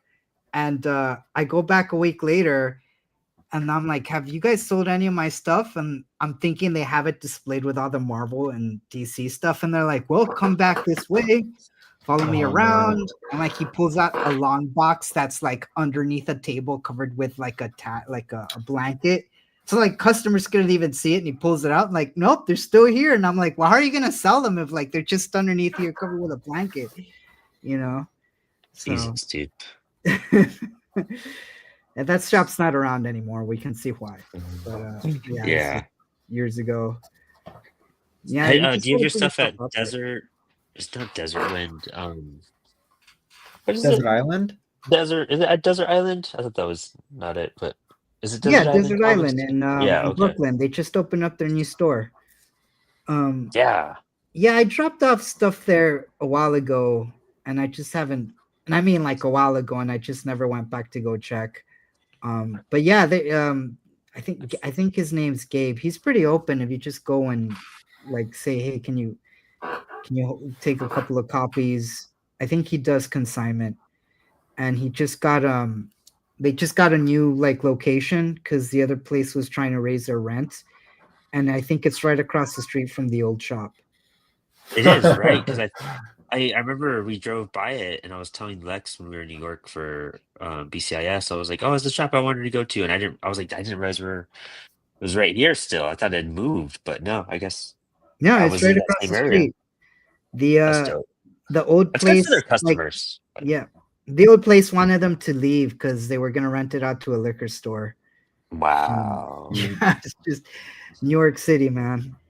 But Yeah. yeah, he found a place right across the street. They're still there. That's great. It makes me happy. Yeah, really good store. And then can you get stuff in Midtown? Midtown Comics. Yeah. Oh man, I haven't been there in years. I I remember going when I was in college, and I just remember their indie section was in the very back, separated from all the mainstream stuff. Oh man. But I don't know, maybe it changed. I don't know. I haven't been there. I feel like it's possible they could have like adapted to like the graphic novel boom and all that. I know a lot of stores did. But when I went in college, it was mostly like a superhero genre store. You're really gonna spotlight me drawing a dino nugget? That's funny. I was just switching them around. Yeah, that's amazing. But damn, that book, that like chained up book you got right there looks dope. Thank you. Oh yeah. I did my lightsaber handles for like the sides, so now I'm like going in some stuff, sticking it for a better. Yeah, Nice. there we go. Kind of like that. So hyped. Now I'm going in. What kind of light box are you using, Brandon? Dude, I got this light box like 10 years ago, and it's just like a Artograph light tracer LED light box. It's kind of clunky, I'm not gonna lie. Like it's not the right size to actually be doing 11x17 stuff on, but it's also really thick. But if I draw on Sure. my lap or something, it's cool, if I'm watching TV and just being lazy. It gets Yeah, the job done. I've I got would like a better one. I've got an autograph that's just a little bit bigger, but it is still like, I mean, it's probably just a thing of just like fixing the bulb, but I technically stole it from the art department from where I teach because nobody was using it. It was like in a closet, and I'm like, is anybody gonna miss this? And Yep. I just kind of took it. I technically have a Cintiq that's owned by Disney, but let me tell you right now, Disney does not own it anymore. And now you're in Alaska. Yeah. I mean, it was like when I was in grad school, there was this painting table in the studio I got assigned, and I loved this fucking table. Like, it has so much character to it. It's been used for years, and I was just like, "There's no way I'm graduating and not taking that." And yeah, it lives in my studio. I don't use it for painting anymore. It's more of just like a stand now, which is sad because it's a cool table, but. Oh yeah. Were you doing oil paintings or what? Yeah, I was Okay. I studied oil. Were you from imagination or from like life? Combination both? of life and photo. Okay. Did lots of photorealism is what I kind of studied the most. Studying your mom the most. That's super cool. I think it'd be kind of cool to take more art classes to help myself a little bit at some point. That'd be fun. I like to get like a little lowdown. Yeah, man, because it's like, it's hard. Brandon, you have a ton of artist friends, so like if you wanted to learn something, you could probably do it. But going to like a physical class is just such a different experience. Like, Yeah. like the environment and like buying the tools and setting up and doing your life drawing, like it's pretty cool. Yeah, exactly. Just like kind of part of the experience. And I think I'm gonna look into stuff like that. I'm gonna be doing a lot of workshops with my library soon, so I think I'll be making some good connections for things like that too. Well, I mean, even just like I'm sure out in Virginia, you'd be able to find like a life drawing group that would be like just meeting and you know, drawing from a nude, and like that shit is so helpful. It's crazy helpful. Yeah. You know what you could check out for that is Drawing America. Ooh. I think they list all the figure or life drawing classes across the country, That's awesome. and some of them like you can pay the day of, but Yeah. it's They like do like cosplay too. They do. Cosplay. oh yeah. I've Oh seen man, those that'd be. I've again, Montana, limited access. there are some like life drawing groups, but man, it'd be hella tight if there was a cosplay one. That's sick. That'd be so much fun. See, that's what like a convention should do. That's like how you could separate from just being like a PopCon to like being a comic center. It's just like offer workshops, you know, like everything at a convention is just like, here's a panel, sit and hear these people talk to you about, you know, this thing that they made or this movie that's about to come out. It's just like, do a workshop instead, you know, like actually be fucking helpful for people. Yeah.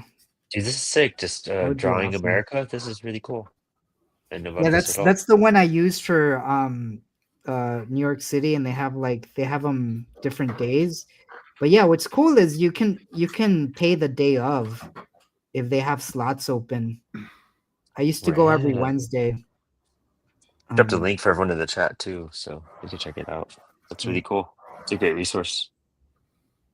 Definitely look into that. Yeah, I'm really.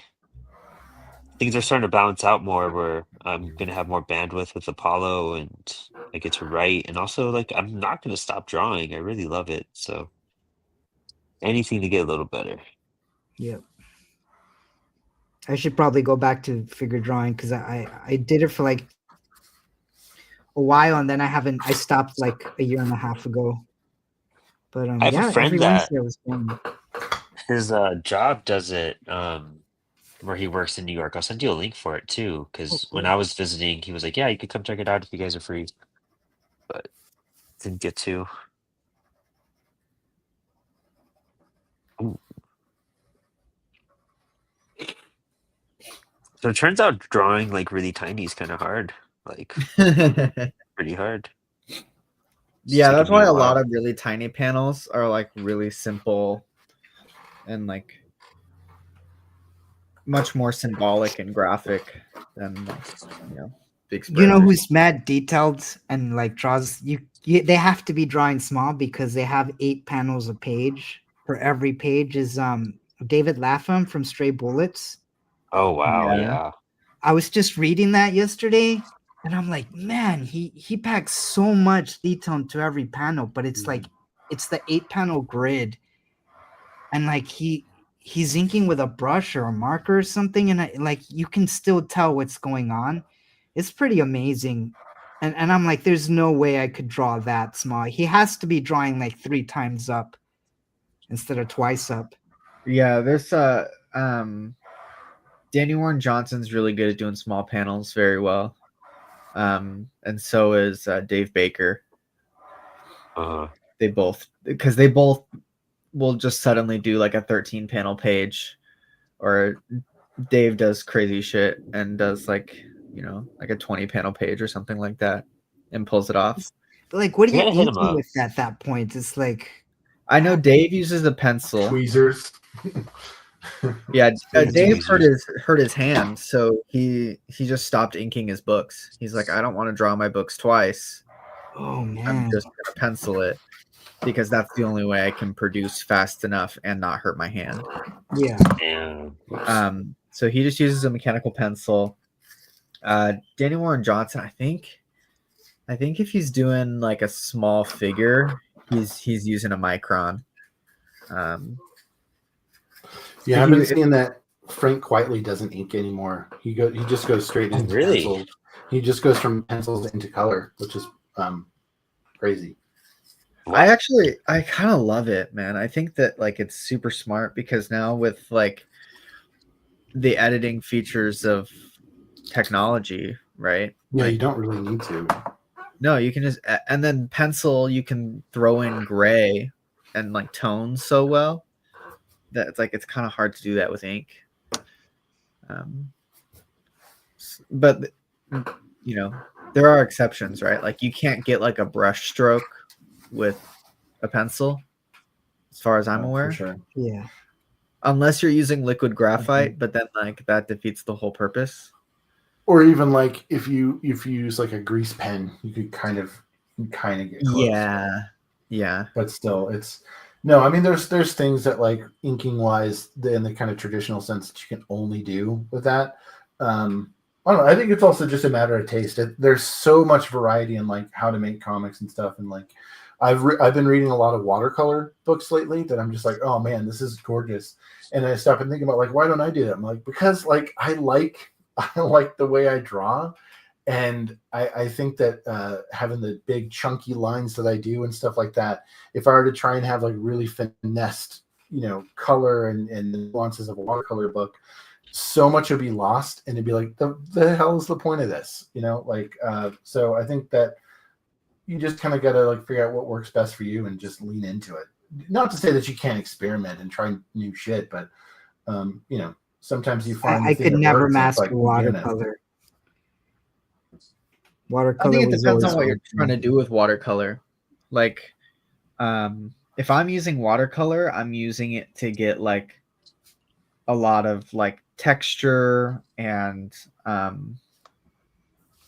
like nuance, and like, because it's a liquid medium and it's unpredictable, right? I'll lean into that like chaos and unpredictability. Versus there's people who use watercolor to get these very like soft, fine, delicate, more realistic pieces. And it's like, I could never do that, but I can like play around with color and have fun with the chaos of it to create like a cool textured image. See, it's too chaotic for me. Yeah. I got frustrated really quickly trying to learn, and just I gave up on watercolor. I had a blast doing it with that cover I did for Skullhead.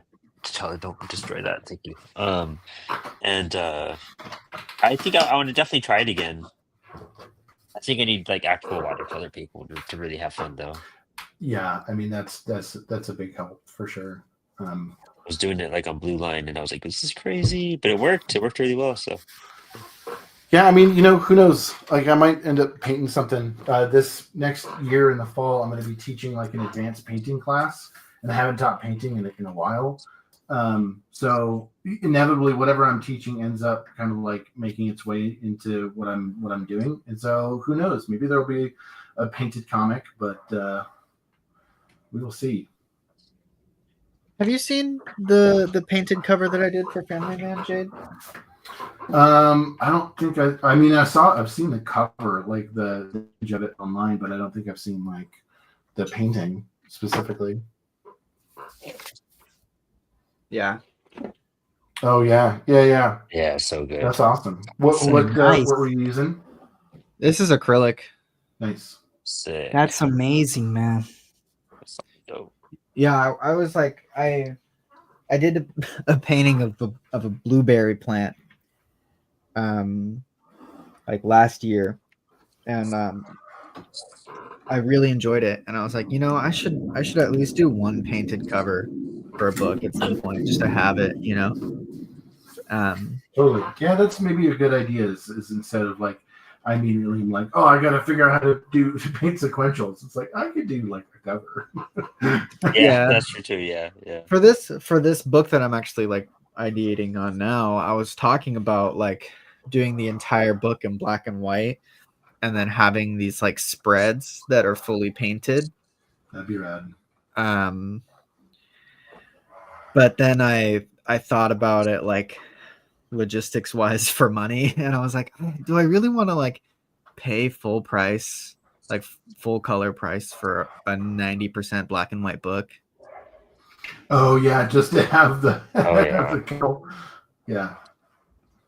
Yeah, I know. So it's funny, like how many people or how many students I talked to when I was teaching comics that were like, "Oh yeah, like the whole idea is that I'm going to do this. It's going to be all black and white except for on the eyes or something like that of these characters." And I'm like, you're gonna be paying full price. Like, well, it's black and white. Everything else, I'm like that. It don't matter. It's still full color. It's still color. So how'd the Akira trades get printed? Because like the Akira trades, they're all black and white except for like the first 4 pages that are like. So, I'll offset. Okay, so most indie books are done with a digital press printer, which means that the printer can just like upload a digital PDF file and format it and send it to print, and the printer can print, like 1 copy, or it can print 100 copies or whatever, right? Something like an Akira trade is going to be offset print, which means there are physical like plates being made for each page.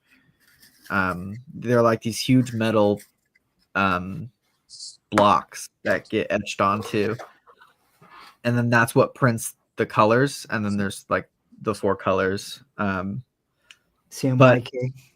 Right, yeah. But in a bulk quantity like that, right, they can't afford to just pay for like those 4 color plates for the first 4 pages, and then everything else is black and white, because they're paying for the plate instead of paying for like the book to go through the printer. I wonder what the order minimum for that is, though. That's like it's huge. It thousands. It doesn't have to be huge, but most of the time it's huge. You're talking at least 1,000 books. Yeah, minimum, if not for more. sure. Yeah.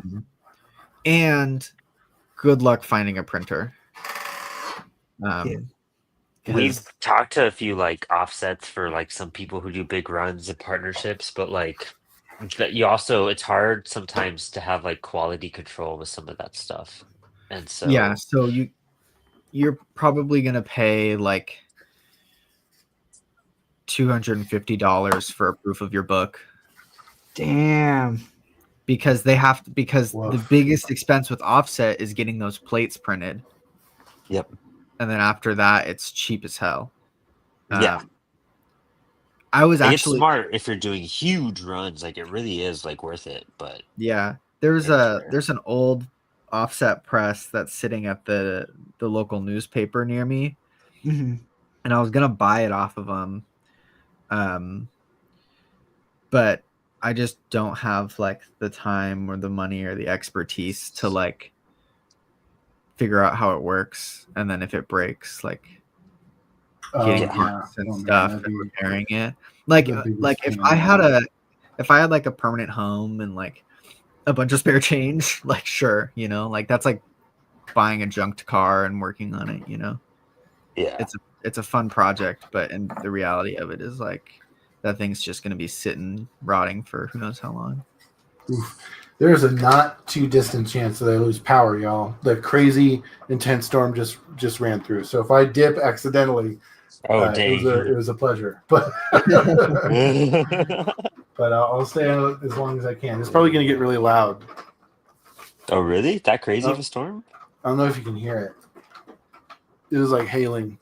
Oh, that's what that noise is. Holy crap. Yeah, you can just go ahead and like mute yourself, Jade. No, I'm kidding. Maybe it's like an ASMR thing, It's just like a help fall you. It's like the lo-fi tunes with the rain in the background. Yeah. I forgot to toss those on today too.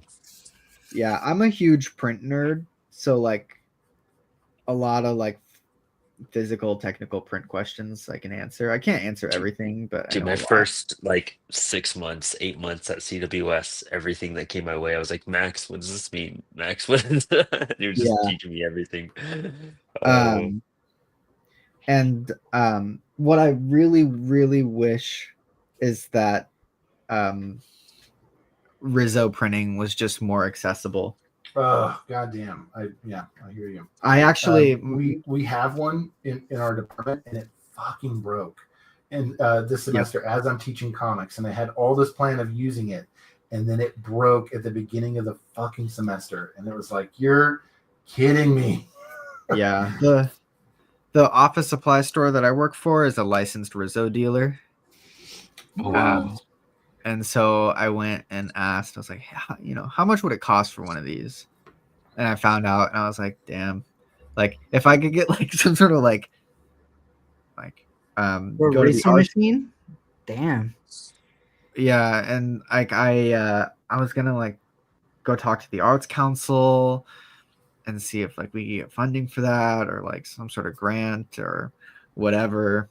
And I was like, dude, there's just no way. Everything's so underfunded that like Yeah, that is true. Yeah.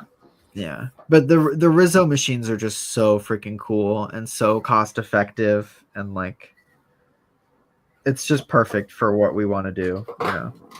So one day I'll get one, I swear. But that would be hella tight. I could definitely see of everybody in the crew getting one, you getting one, and being able to make sick use of it. So Yeah. Hands down.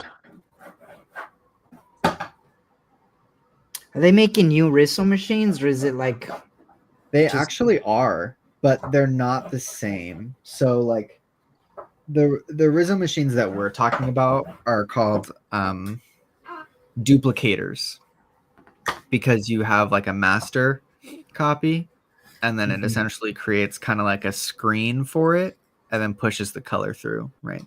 So you have like masters that get spat out and stuff, and it's called a duplicator.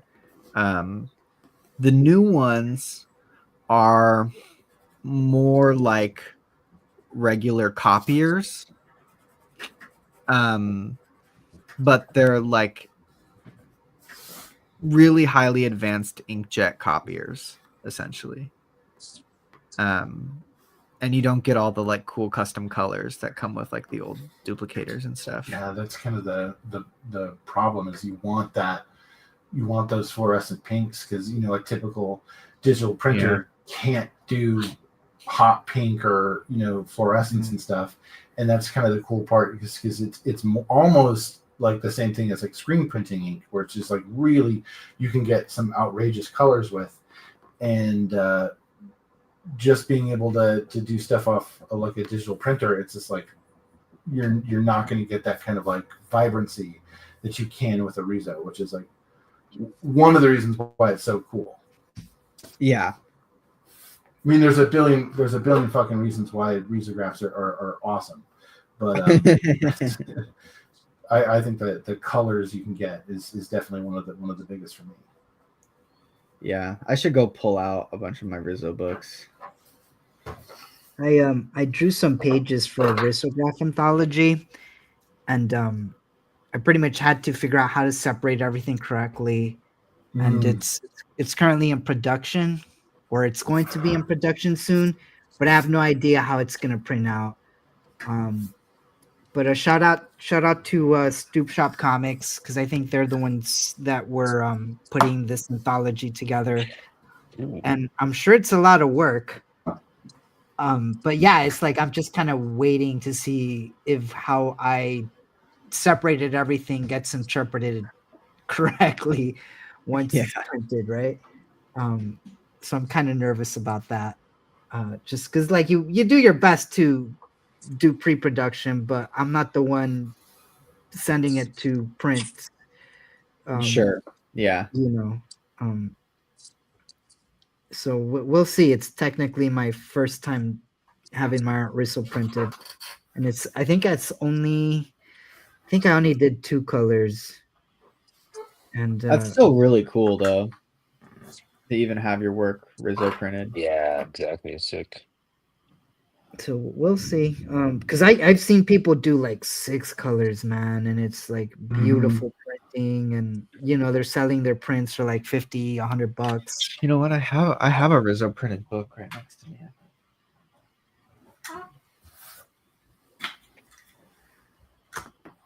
Yeah, Jesse Lonergan, who's an artist I quite admire, has done a few different risograph projects, and man, oh man, are they cool looking.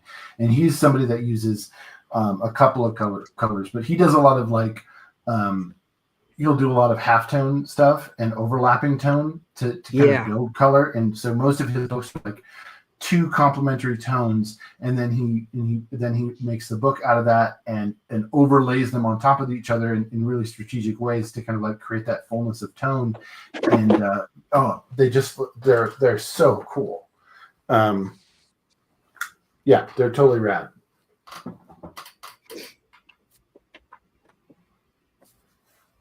Hell yeah. I lied. I don't have a risograph book near me. I definitely do. I can't find it. I think I have one. Let me see if I can pull it out. I bought some at a show at like a festival.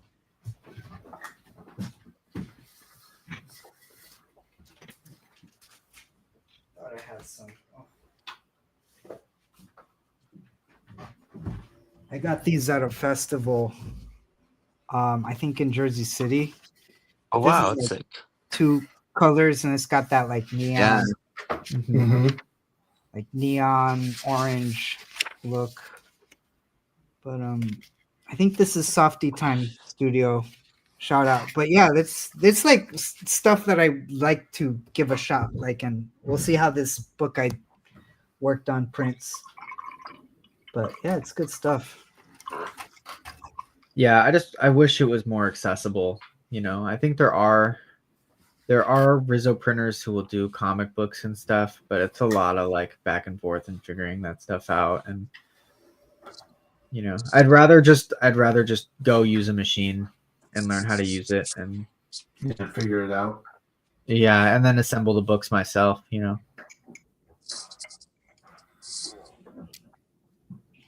yeah, fuck, that's cool shit. Can you get that Rizzo effect with like other printing though?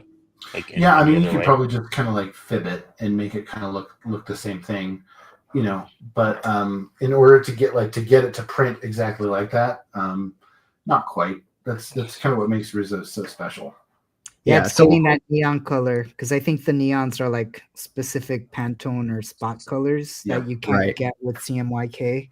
Oh wow! What you could do is you could silk screen a book, but that would freaking suck. That would. I've seen people do that, man.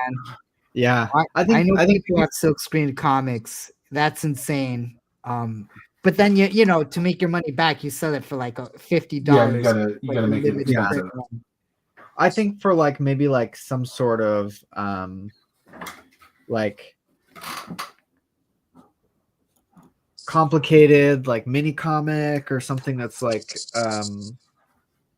a limited amount of pages but is like really dense and high end. Like I could see like you silk screening that, but for just a regular comic, like there's no way. It's way more work than it's worth, for sure.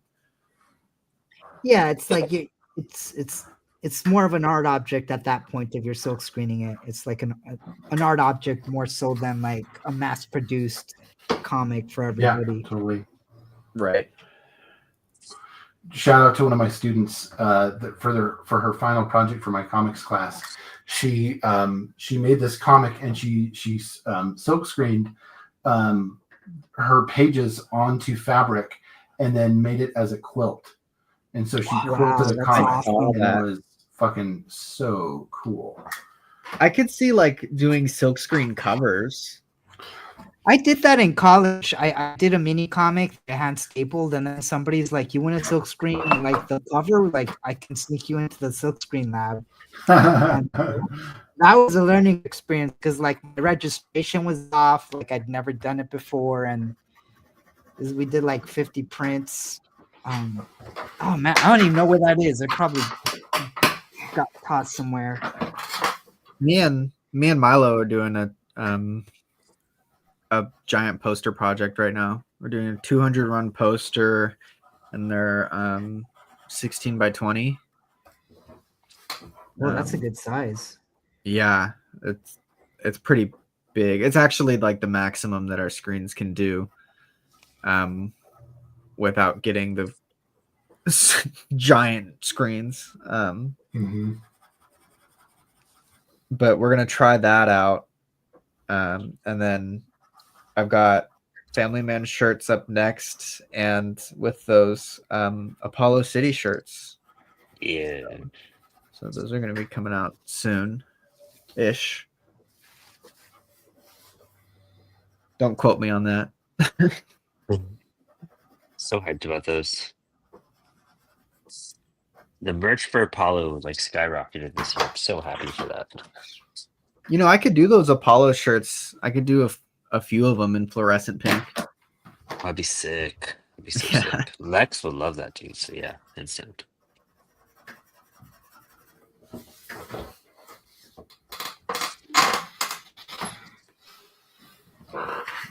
So I'm like super focusing right now too. Yeah, it's all good. It's funny, when I first started these pages for the anthology, in my mind I was like, yeah, I'm gonna do them just like how I did the anthology pages for when I did the Spooky Manor for this other anthology. And so it's going to be fast, and I'm just going to kind of throw it together and just kind of hit the deadline. And then I started getting into the pages and drawing them, and I'm like spending so much longer on layouts and just getting the design of the pages right. And it's just like, oh, it's killing my productivity. But I mean, that's also just like a statement of like, yeah, once you start getting better at doing it, it's tough to go backwards to like, oh, I'll just do this really fast. And I don't have to do that. It's like, nope. Now that's become a crucial step in my process, and so it just now I got to do it every time. Layouts and thumbnails. Well, not just layouts and thumbnails, but I go through like multiple revisions. I oftentimes like draw the thing, and then sit on it for a little while, and then redraw it. Sure. And like this page I'm doing right now, I started it last week, and I just sat on the layout because I didn't like it, and then I finally came up with something that I was happy with, and I had to just kind of move characters around a bunch, and it got there. But it's that revision state that like ends up just taking way longer. Because you can do thumbnails and all that planning, but until you really draw it out, like it's tough to see all that stuff, to see where there might be mistakes or how the storytelling could be a little bit better. And and that's what I've kind of found is it's like I need to give myself time to draw it big and then sit on it, decide whether or not it's working, and then be able to move on and start adding line work and stuff. Yeah, like I tend to do that, but like the impulsive version of that. So like I'll do like my thumbnails and layouts, and I'm like, these are great, love these, ready to do the book. And then as I start doing the book, I go look at the layouts, and I'm like, yeah, it kind of sucks. And then I just impulsively will change it and start working on the page and kind of reshape it as I'm doing it. And I just kind of stick with that. I stick with whatever gut feeling I have when I go to do the page.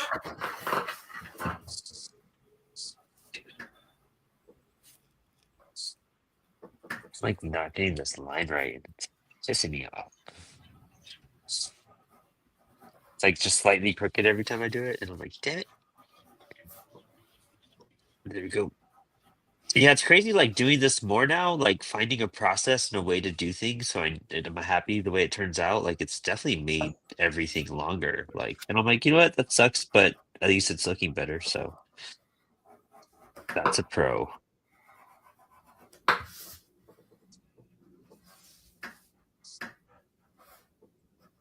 Yeah, I think it's just part of the process, like part of getting a little bit more experience and also finding certain things that work and certain things that don't work. It's like I know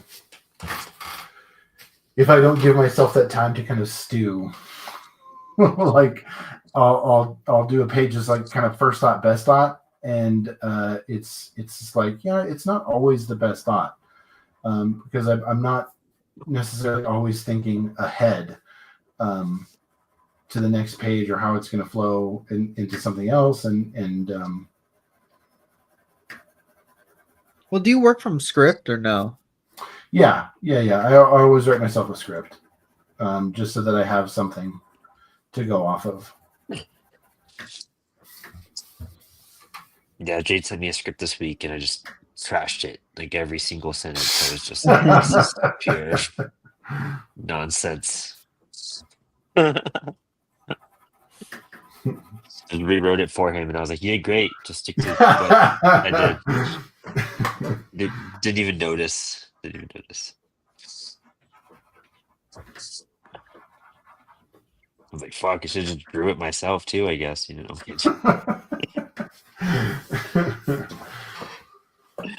You see you with a cattle prod. I don't know if you've seen that drawing yet. Yeah, that's so good. You're like, I was like, what would Brandon look like if he was actually upset? Dude, yeah, I guess I don't know if you guys have seen me upset before. It takes a lot to like see me actually angry. It takes a whole lot. Because then like I have to like lose my high and then like put emotion into it, you know, just the whole process. But we're getting close to our 2 hour mark here. Oh, John Gennardi popped in. He said, "Awesome, you guys are making shirts. Thank you, dude, and awesome art, you guys. Thank you so much. Glad you tuned in today." Man, William, that page is looking so sick. To put that on focus for a little bit. Oh, thank Man, you.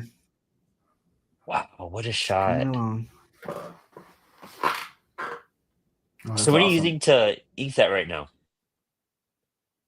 Like for that fine line?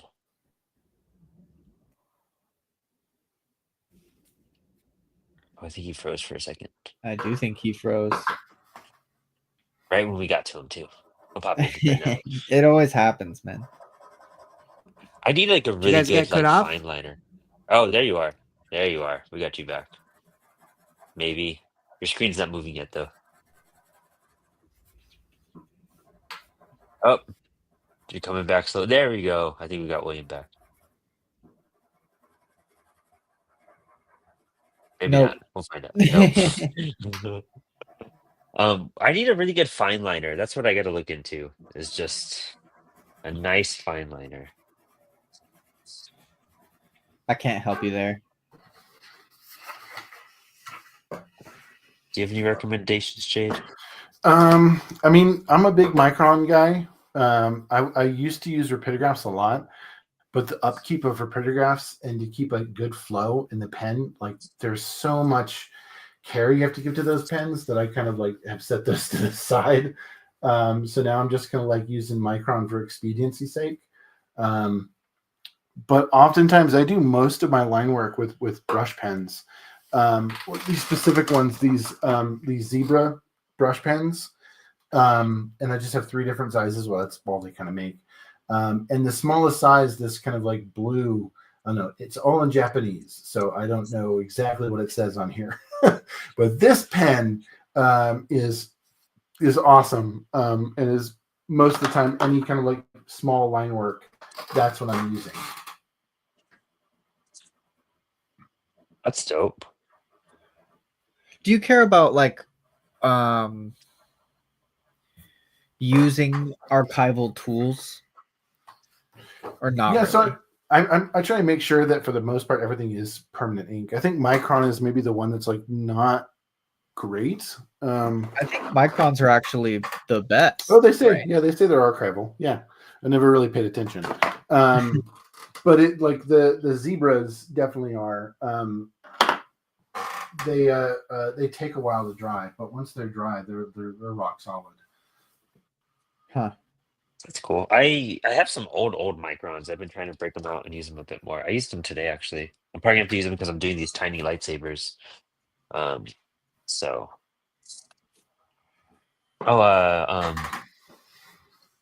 Morgan's mom just popped and said hi. She said, "Great artwork, Oh, gentlemen." nice. Thank you. Thanks for coming in. Good to see you again. So sweet. Yeah. Super hyped. I had to like fix this whole pose. I realized it didn't make sense once I drew it out. Now I gotta figure it out. He'd be like holding it like so this, yeah. Okay, there we go. And just like that. But Jade, I guess we'll just wrap up the show too, especially because we just lost William. That's so sad. Right when we were doing the shout outs. Yeah. Yeah. His phone might have died too. It's happened to him before. It happens to all of our guests, actually. I can't even say him. It just happens to everybody. But why don't you give some shout outs? Yeah. So working on a Kickstarter right now. So panels, the Comic Creators Guidebook is live on Kickstarter currently for just over a week. So we got a week left on the campaign. Have a little way to go before we hit goal, but we're really close. So I'm feeling pretty confident still. It is a resource book, guidebook to help first-time creators and even experienced creators kind of tighten up their craft with making comics. It's through Comix Wellspring. The book was written by Dan Hills, and I'm doing all the illustration for it, and Brandon's editing the book and helping with marketing and whatnot. It's an awesome project and thing to add to your library. So please consider grabbing that one. Any little bit helps. There are digital options if price is an issue. That's the bigs. Beyond that, in terms of cons or anything like that, I'm going to be doing Rose City con in September. So that's out in Portland. So I'll be doing that one again, which is, I had a blast last year, so I'm excited to come back. And I might do Baltimore. I'm not sure right now if that's gonna happen or not. I'm like probably gonna do some local appearances around here over the summer, do some library stuff. I just got a crazy email today from this group called Random Access Silliness, and they asked me to be this illustrator for this for this story lemonade stand where people come up and ask for stories. And they'll have like a storyteller who writes a story on the spot, and an illustrator who'll do quick illustrations. And so I'm going to do illustrations for that, I guess. Ooh, that sounds fun. Yeah, it should be a lot of fun. Random Access Silliness are a really cool organization in town, and I built a giant lantern puppet with them earlier this spring, and so they're a super cool organization. So I'm sure there'll be random stuff like that too. Your art's pretty silly, so yeah, that makes sense. It's good to laugh at. So the Jade flame today, man. I'm talking to Jade too much. I think it's okay. I think it's because he read my script, and I really make fun of Brandon pretty hard in the script. Is that it? It's like inner stuff, like inner thoughts I don't even realize. Like there's fucking my inner child was hurt, so I'm just bashing on you more this week for some reason. I think I talk to Jade like every single day, so I think we just once I talk to him more than once or twice, our professionalism just dips. It's just gone. But William, you're back. I'm glad we didn't lose you before we signed off. Cool. But yeah, man, give your shout outs, dude. This page is looking awesome. Thank you. For those people interested, you can buy my comics at Kiops Ibanez on my Instagram, and the online store is on there on my bio. Codex of the Jaguar issue 1, issue 2 are currently available there. And shout outs to my crew, Xander, Bowie, and Gabe. Eat your veggies, kids. And that's pretty much it. Nice. Love it. Max, you have anything to shout out? No, just follow me on Instagram at artofmf. I've got an invitational gallery show coming up in June that I'm going to be doing, which is going to be fun. Yeah. And yeah, just keep watching the show. Yeah, do that. Back to Kickstarter. Sure. Keep watching the show. Keep Max and I busy. But yeah, guys, William, it's always a pleasure, dude. Like, I thank you for Likewise. tuning in all the time. I love seeing you. I love talking to you. You're just the best. So I appreciate you so much, Oh, dude. cool. Thanks, man. Um, hell yeah. Like, it's always great hearing and seeing from you.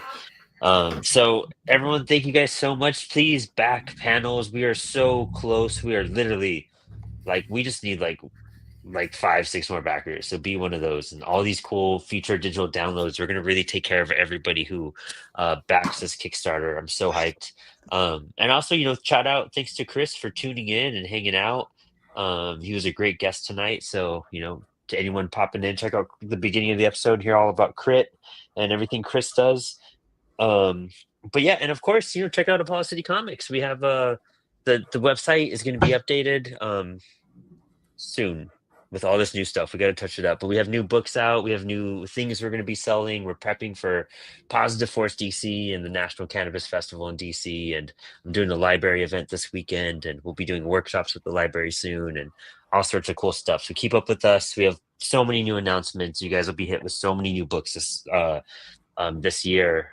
From we're doing our Euro trip Kickstarter probably in July, where we're bringing Marie Morgan and Willie Dean, Skullhead Comics, here to the U.S. And then we'll be doing R.D. Murphy doing a Kickstarter. He's part of our Apollo crew now.